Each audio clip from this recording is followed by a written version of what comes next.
Hello friends, welcome back to our channel. ഇന്ന് നല്ല ഒരു അച്ചിങ്ങ പയർ വെച്ചിട്ടുള്ള തോരൻ്റെ റെസിപ്പിയാണ് ട്ടോ.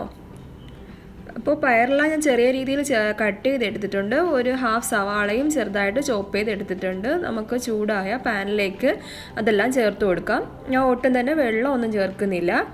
അപ്പോൾ ഈ പയറെല്ലാം അതിലേക്ക് ഇട്ടതിന് ശേഷം നന്നായിട്ട് ഒരു മൂടി വെച്ച് കൊടുക്കുകയാണ്. ഇനി നമുക്ക് അതിലേക്ക് വേണ്ട മസാല റെഡിയാക്കാം.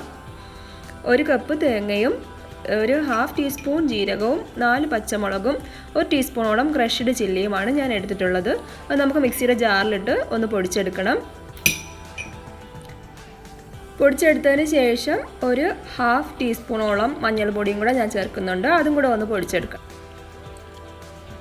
ഇനി നമുക്ക് മൂടി വെച്ചേക്കുന്ന പാൻ ഒന്ന് തുറന്ന് നോക്കാം.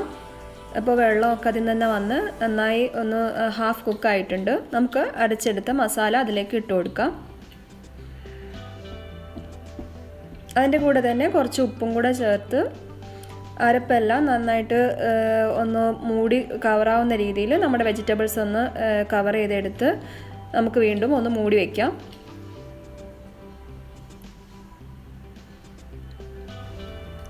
ഇനി നമുക്ക് അച്ചിങ്ങാപ്പയറും മസാലയും എല്ലാം കൂടെ ഒന്ന് കുക്കായി വരുന്ന ടൈമിൽ അടുത്ത് തന്നെ വേറൊരു പാൻ വെച്ച് ഒന്ന് കടുക് താളിച്ചെടുക്കാം. അതിന് സാധാരണ പോലെ തന്നെ കുറച്ച് ഓയിലും ഒഴിച്ച് കടുക് പൊട്ടിച്ച് ഉണക്കമുളകും കറിവേപ്പിലയും ഇട്ട് ഒന്ന് താളിച്ചെടുക്കുന്നു.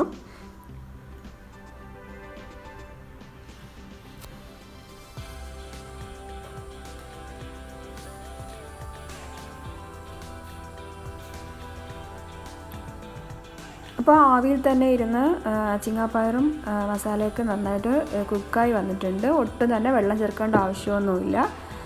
ഇപ്പോൾ ഞാൻ മസാല എല്ലാം കൂടെ ഒന്ന് മിക്സ് ചെയ്തെടുത്തിട്ടുണ്ട്. നല്ലപോലെ കുക്കായി കിട്ടിയിട്ടുണ്ട്. വെള്ളത്തിൻ്റെ അംശമൊന്നും ഒട്ടുമില്ല. അല്ലാതെ തന്നെ നല്ല ഡ്രൈ ആയിട്ടുള്ള തോരൻ റെഡി ആയിട്ടുണ്ട്. നമുക്കിനി താളിച്ചെടുത്തിട്ടുള്ള താളിപ്പും കൂടി ഇതിലേക്ക് ചേർത്ത് കൊടുക്കുമ്പോഴേക്കും തോരൻ റെഡി ആയിട്ടുണ്ട്. ഞാനിപ്പോൾ താളിപ്പൊക്കെ തോരനിലേക്ക് ഒഴിച്ച് നന്നായിട്ടൊന്ന് മിക്സ് ചെയ്തെടുത്തിട്ടുണ്ട്. സെർവിങ് ബൗളിലേക്ക് മാറ്റിയിട്ടുണ്ട്. അപ്പോൾ ടേസ്റ്റി ആയിട്ടുള്ള ഈ തോരൻ എല്ലാവരും ഒന്ന് ട്രൈ ചെയ്ത് നോക്കുക. കമൻസൊക്കെ അറിയിക്കുക.